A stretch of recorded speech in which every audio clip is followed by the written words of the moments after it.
And we're recording.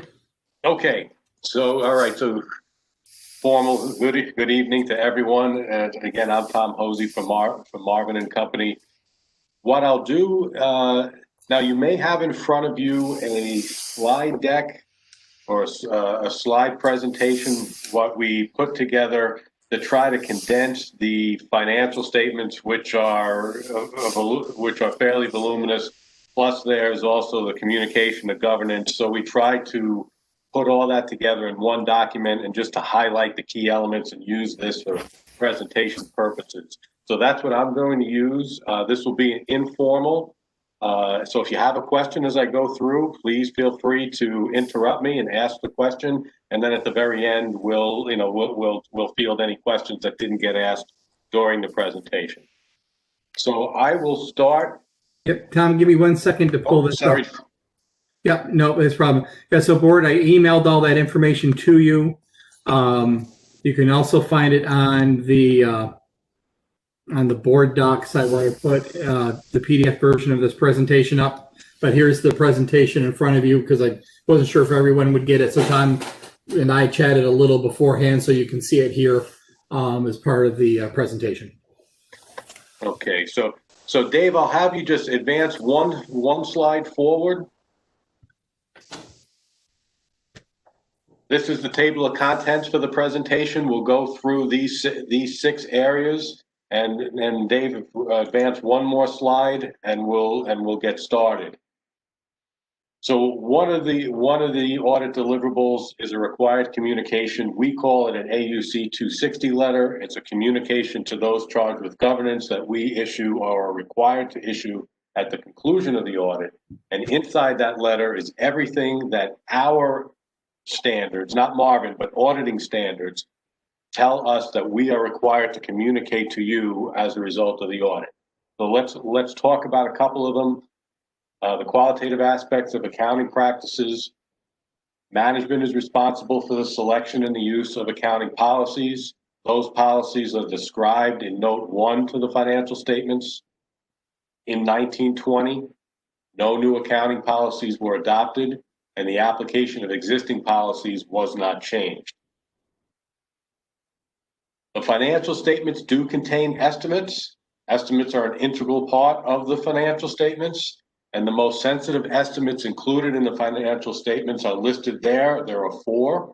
The first is depreciable lives of property and equipment, and then related depreciation expense. The second are calculation of compensated absences liability. And the third and fourth items are based upon an actuarial valuation. The first being the actuarial valuation to determine our OPEB or other post-employment benefits liability and the related deferred outflows and inflows. And then the second actuarial valuation is the calculation of our net pension asset or liability and those related deferred outflows and inflows. And then lastly, we did not encounter any significant difficulties in dealing with management in performing and completing our audit. Continuing on, we did have some, corrected and uncorrected misstatements. We did have both. So our standards require us to accumulate all known misstatements that we identify, except those that are clearly trivial, and communicate them to this board. So the next page forward, which we'll get to in a moment, there's an attached schedule that summarizes uncorrected misstatements. So these are misstatements that we found that we did not correct via audit adjustment because they were immaterial. And then we also had other adjustments that were material that were corrected by the district, and we have a second schedule that shows that. We had no disagreements with management during the course of the audit. And just to wrap up this page, where do we go from here? At the conclusion of this meeting, you'll vote to approve or the financial statements, or maybe you'll have a few questions.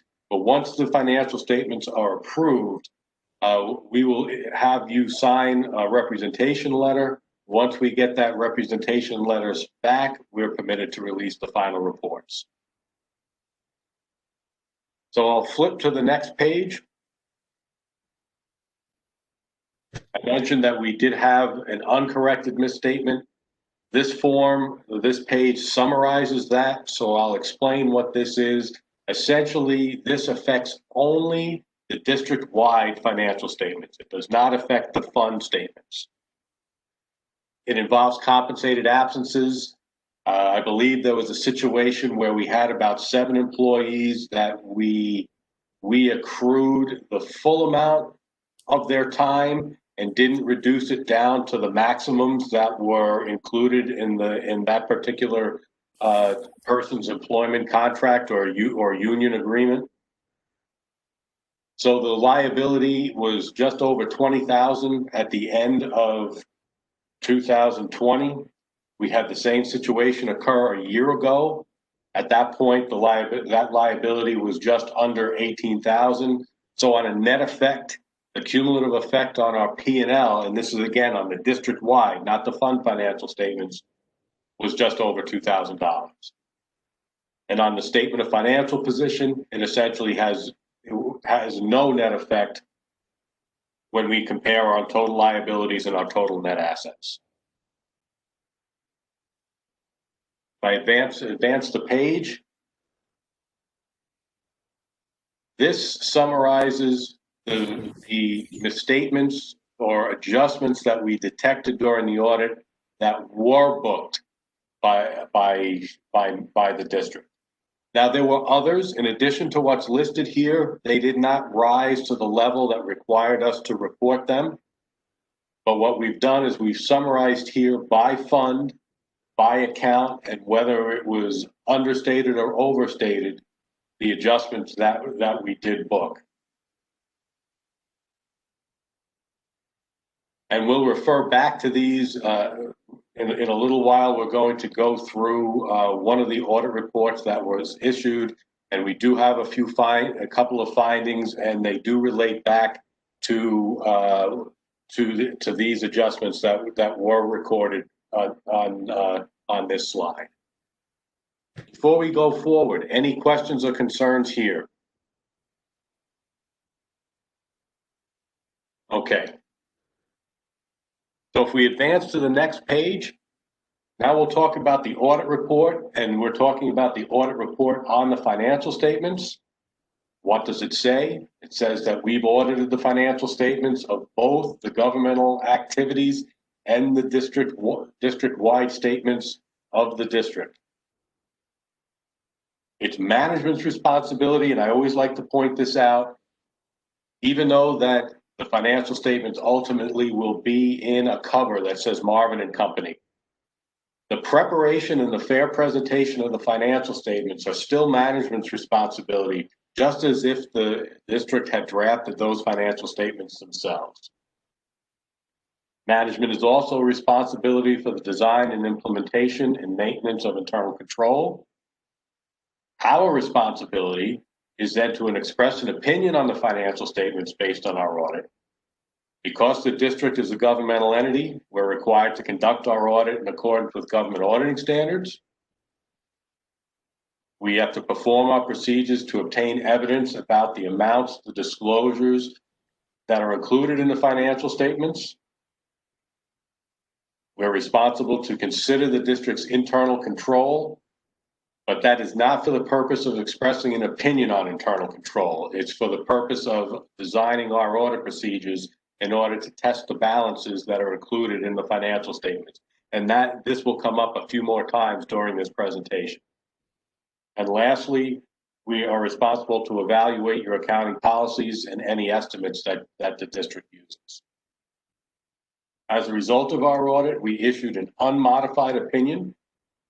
What that means in layman's terms is based upon the results of our audit, we have no reservations about the fairness of the numbers that are included in the financial statements.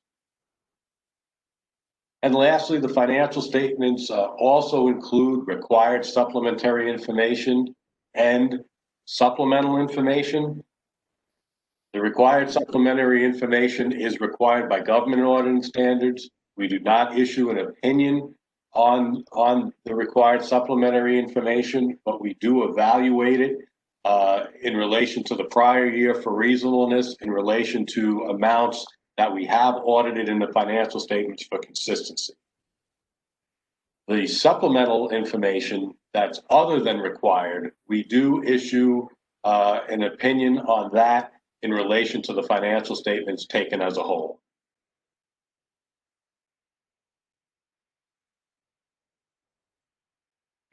Advance the slide. We issue a second report. As we mentioned, we are required to perform the audit in accordance with government auditing standards, which adds an additional layer of reporting. So again, as I mentioned before, we did consider the district's internal controls to determine our audit procedures, but we're not expressing an opinion on the district's internal control system. A deficiency in internal control exists when the design or operation of the control does not allow the district to prevent, detect, and correct misstatements on a timely basis.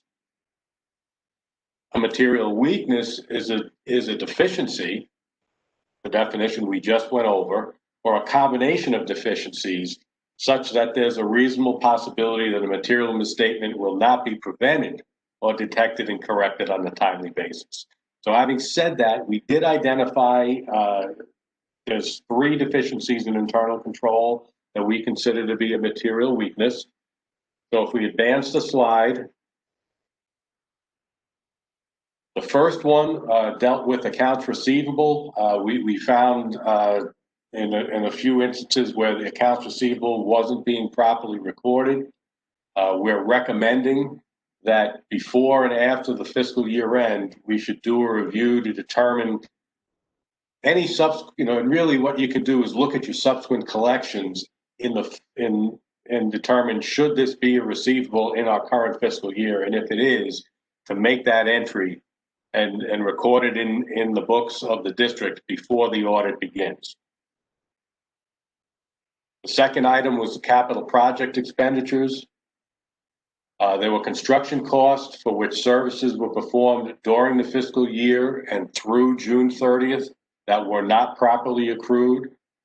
And we're recommending that as the invoices are received, including if they're received after year end, we look at them, determine what the service period is, and if it's on or before year end, that we accrue those invoices into the district records.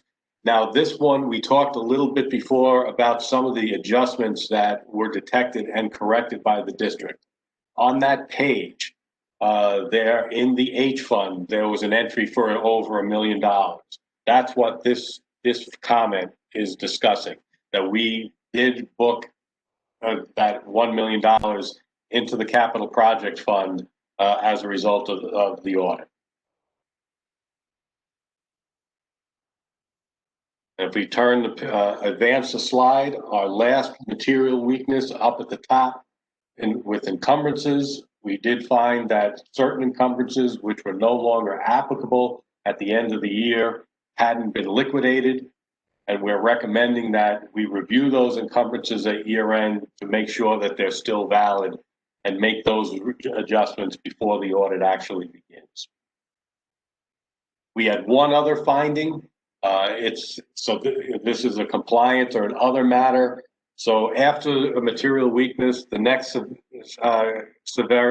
common in severity would be a significant deficiency. We did not have any of that. And then the next, any finding below that would be just a regular control deficiency, or what we're calling a compliance and other matter. This item we'll talk about a little bit later because there is a schedule that calculates this. But I'm sure everybody is aware that there is a New York State property tax law limit, which says that our fund balance in the general fund shouldn't exceed 4% of next year's budget. And this year we did exceed that 4% limit by just over $1 million.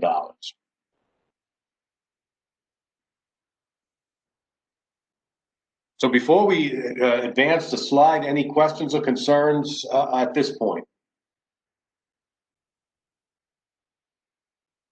Okay. So if we advance the slide, now we'll talk a little bit about the financial statements. The first few slides, this is the statement of net position. There's 3 slides that break this financial statement down. This is part of the district-wide financial statements. Now, I know with most districts, you are more interested in the fund financial statements than you are with the district-wide. The district-wide statements, if you were going to compare yourselves to a for-profit entity or not-for-profit or any other entity that really doesn't use fund accounting, we would look at this financial statement and compare it to the other entity's balance sheet. So as we can see, we had just under 20 million in total assets and deferred outflows, which is a type of asset. The most significant components of that 20 million would be our cash and investments, which are just over 6 million. And our capital assets net of depreciation, which are 7.5 million.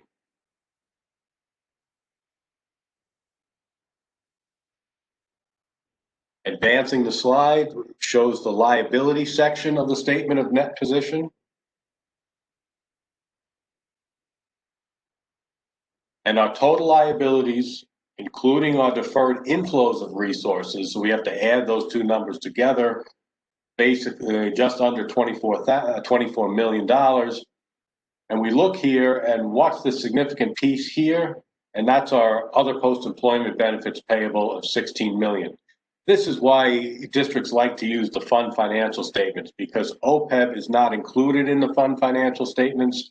Again, it's based on an actuarial valuation, and by law, we're not even allowed to fund this liability. So it's a liability that exists, but it's an estimate, and any combination of a change in the discount rate or other inputs that the actuary uses can significantly change this liability amount.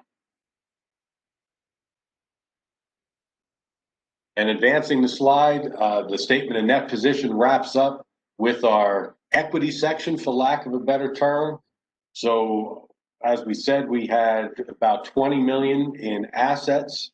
We had about 24 million in liabilities, which means that on the district-wide, our net position or residual value is actually negative. We're actually in the hole almost $4 million. But again, keep in mind, what do we have here? We have our actuarial valuation and liabilities related to OPEB and our ERS and TRS pension.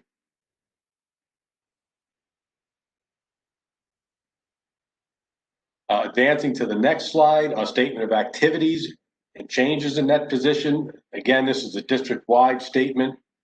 It's our profit and loss statement. I won't spend a lot of time here because we're going to talk more about these items in the governmental statements. But as you can see, if you look to the bottom, 3 lines from the bottom, we see the line change in net position.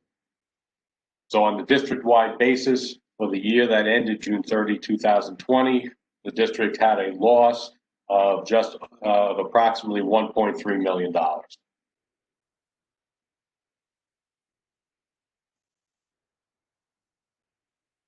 Okay, advancing the slide. Now we get into the governmental funds, and which, as I had said, I believe the district is going to be more interested here. So we'll look in total. Our total assets for all the funds are just under 7.2 million. Obviously, the bulk of that's included in the general fund, 5.4 million, and the bulk of our assets, both overall and in the general fund, include our cash and our investments. Advancing the page, we have our liabilities of the funds. So our liabilities, including the deferred inflows of resources, we'll say they're about $2.2 million. Majority of those liabilities are included in the capital projects funds.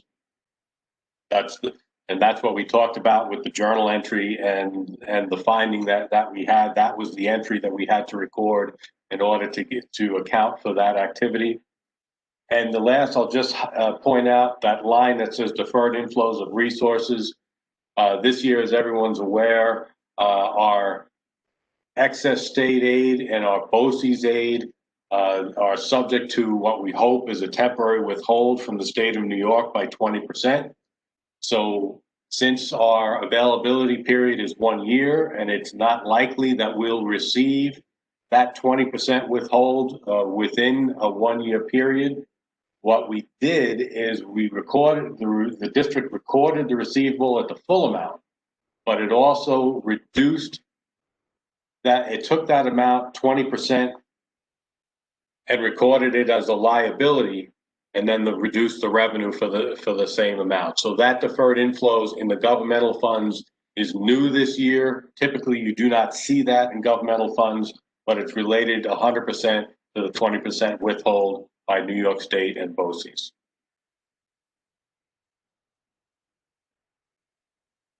And advancing the page, we get into the equity section of the governmental fund balance sheet. And here we're on the positive side. So after, as we had said, we had revenue, we had assets of just over almost 7.2 million. Our liabilities were in the $2 million range, leaving us a positive fund equity of almost 5 million.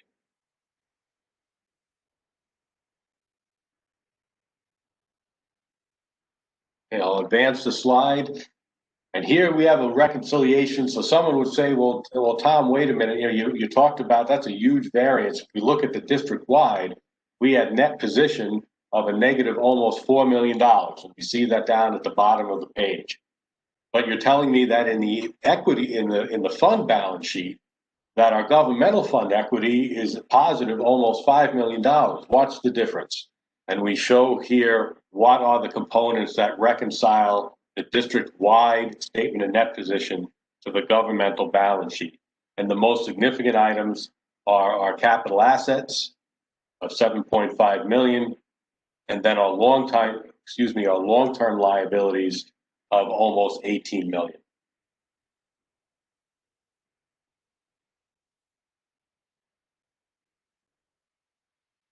Advancing the page, we have our statement of revenue and expenditures is in the governmental statements. Total governmental revenues were about $13.5 million. The bulk of that is in our general fund, and our two largest revenue sources are our state sources and our real property taxes. Advancing the page, the expenditure side, we had just under 15 million in total expenditures. That resulted in a deficiency of our revenue under expenditures, or a loss, if you will, of 1.2 million. But if we put that in context, the reason for that loss is in the capital projects fund because of our capital outlay compared to the revenue that we brought in.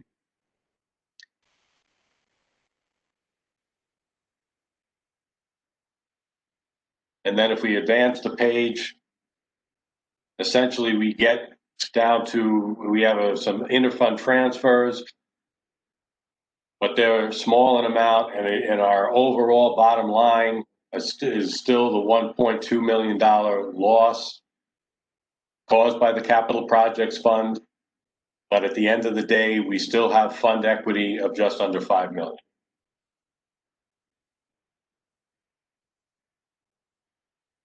We advance the page, a statement of net position for our fiduciary funds, of which we have two.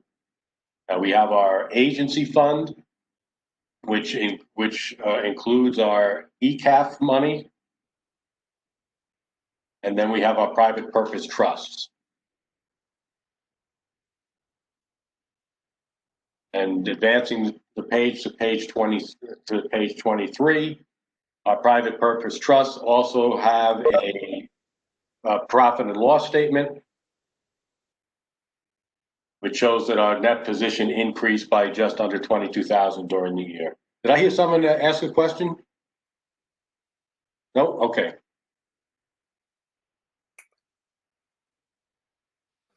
So now we'll just talk about two footnotes I think somebody just came on. That was what you heard, was that somebody else just joined us. Okay, no problem. So footnote 1L discusses our restricted fund equity. In total, it's just under 2.3 million. Dave, you can advance one slide forward. And that's broken up in the general fund. We have our employee benefits accrued liabilities, insurance, retirement contributions, repair, and workers' comp. And then there's also an amount included in the debt service fund.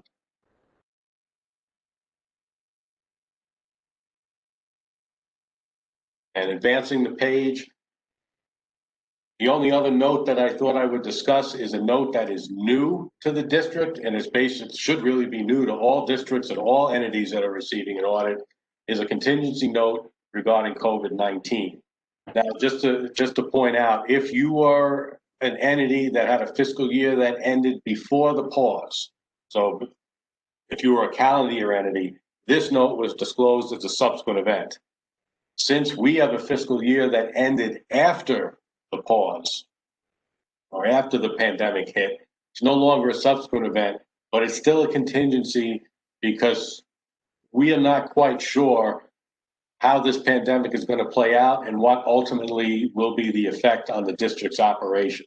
So we just disclosed to the financial statement reader that our operations are dependent upon real property taxes and state aid, that our access to grants and funding may decrease or may not be available, and that this outbreak is going to continue to have an impact on the cost of education.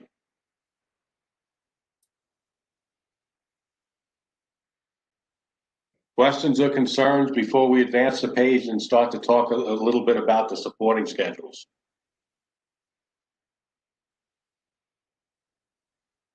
Okay, you can, Dave, if you can advance the slide.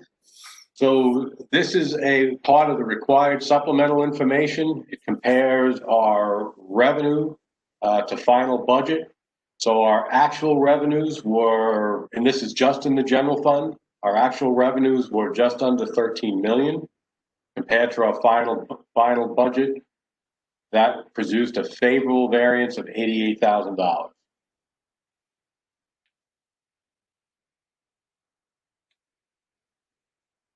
Advancing the page, we'll look at the expenditure side.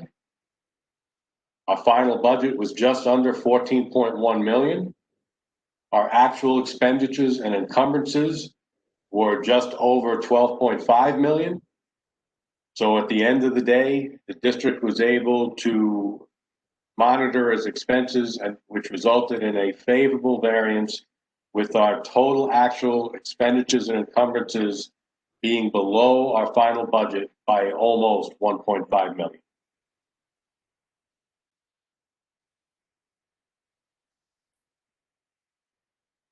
Okay, we'll advance the page to a schedule of changes in our OPEB liability.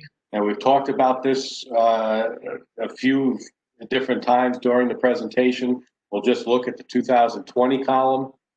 So you can see 3 lines from the bottom, our total OPEB liability at the end of the year at 16.2 million. At the beginning of the year, it was actually 16.5 million. So the liability did go down. What are the components? And we detail those out. And again, as I mentioned before, this is all dependent upon an actuarial calculation. So the discount rate or any other input factors are going to change the amount that we are estimating our liability to be. So this number is going to fluctuate, and sometimes the fluctuations can be significant.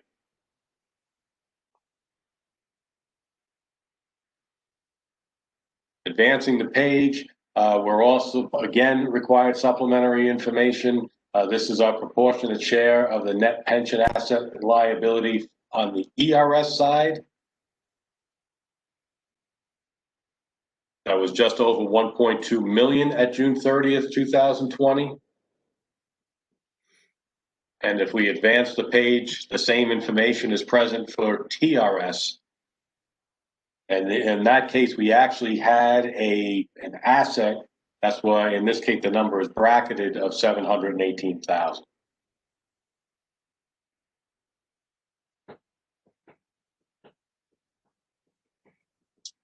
Advancing the page, we get into the supplemental information, and as we talked about before, one of our, the compliance finding that we had talked about being in excess of the 4% limit.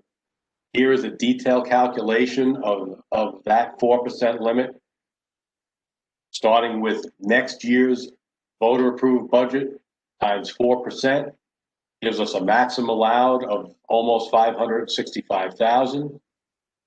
The amount that we have, general fund equity, that's subject to this law is at this point just over 1.6 million. And if you take the difference of those two amounts, it's just over, it's like, I believe it was 1,090,000 that we were in excess of the limit. And that's what the finding discloses.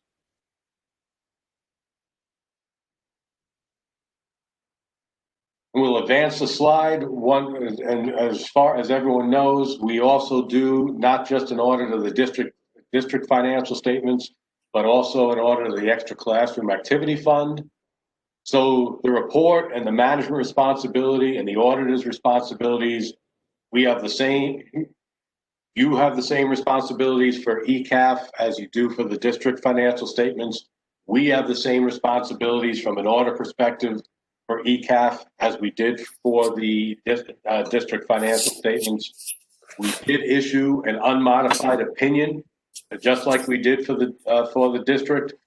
Again, what an unmodified opinion means is that based upon the results of our audit, we have no reservations about the fairness of the numbers that are included in the financial statement. The big difference between the district financial statement and the ECAF financial statement is that the ECAF statement is presented on the cash basis of accounting. And if we advance the slide, we show there just a summary of all the activities and clubs, showing the cash on hand at the beginning of the year, our receipts, disbursements, ending up with our cash on hand at the end of the year. And if we went back a little further into the slides where we talked about the trust and agency fund, we would see that 66,303 listed there in as part of our cash balance and also as part of our liability balance. That is all that I had. I know we went through this rather quickly. I know this isn't the most exciting information that you can hear. Sometimes it's the cure for insomnia. But does anybody have any questions or concerns or any comments you'd like to make?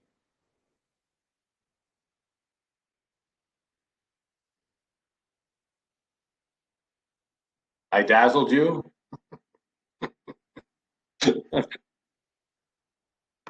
Or I baffled you?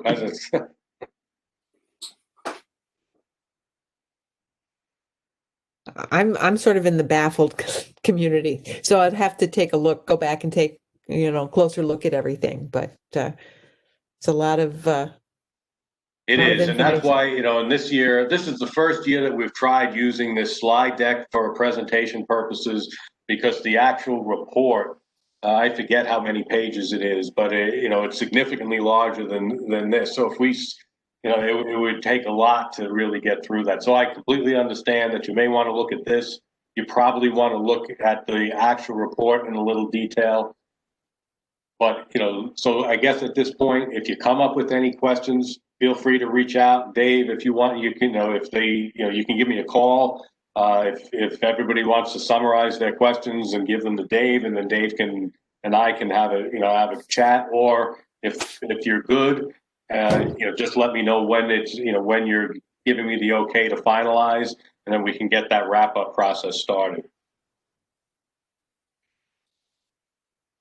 I do think that this PowerPoint was much less daunting than getting the full report like last year. So this was a little bit more easy to go through. Thank you. I agree with you. I mean, the school district, especially the footnotes, the financial statements aren't so bad, but the notes go on forever, especially the OPEB note and the retirement note. And you can just get lost in there because my own personal opinion aside, there's so much information in there that I don't know how useful it really is, but it's required. So, it needs to be there in accordance with standards. But I can totally understand when you don't deal with this every day, reading it is like, what am I looking at? Exactly.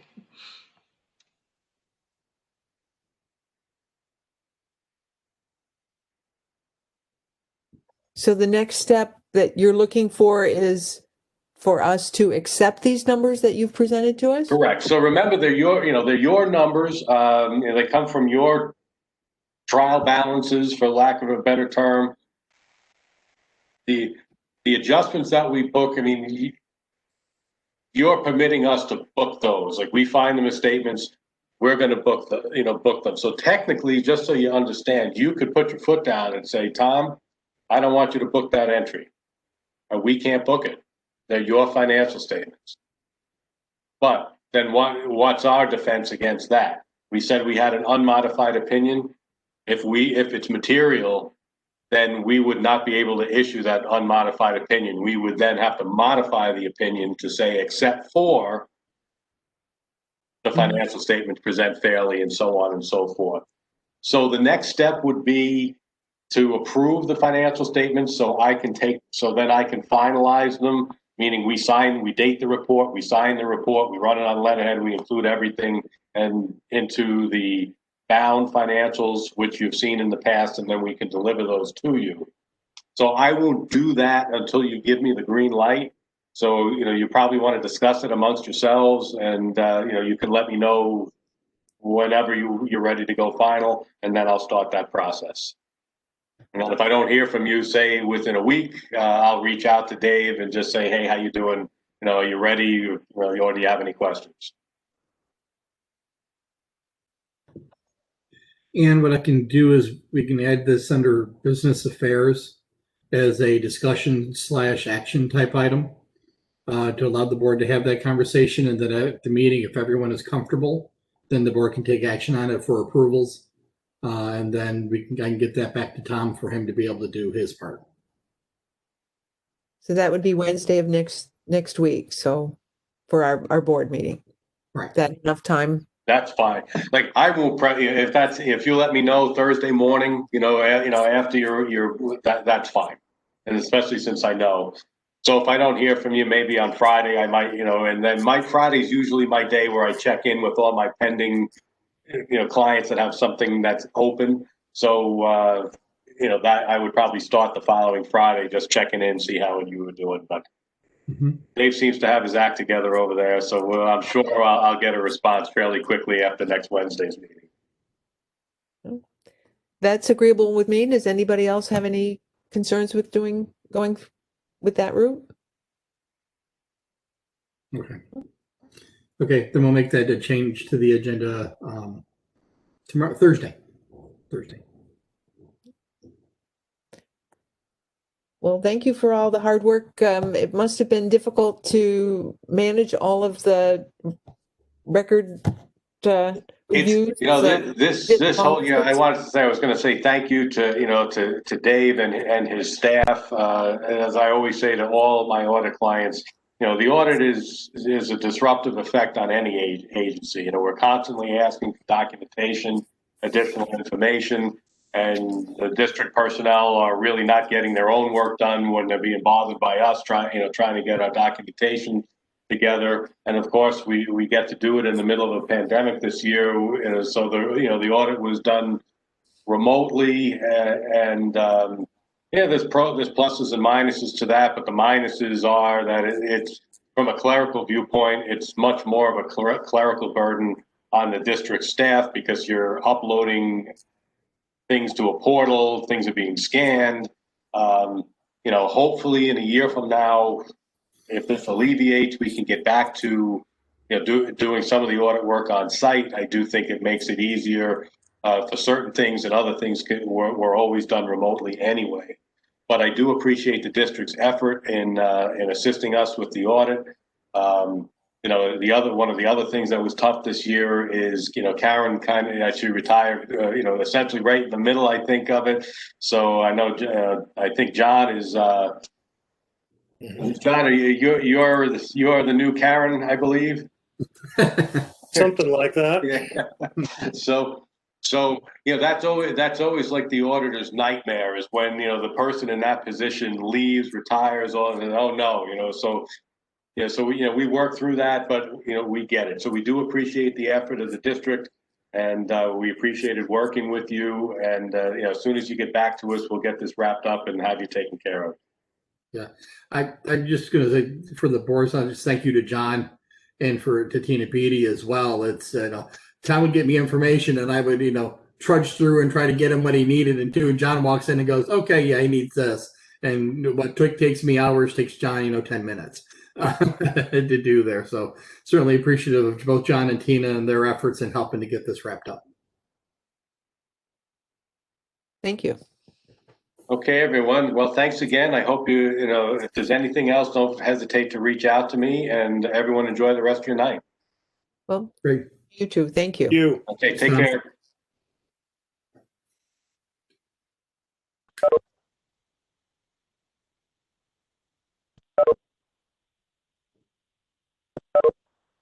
Looks like we're done.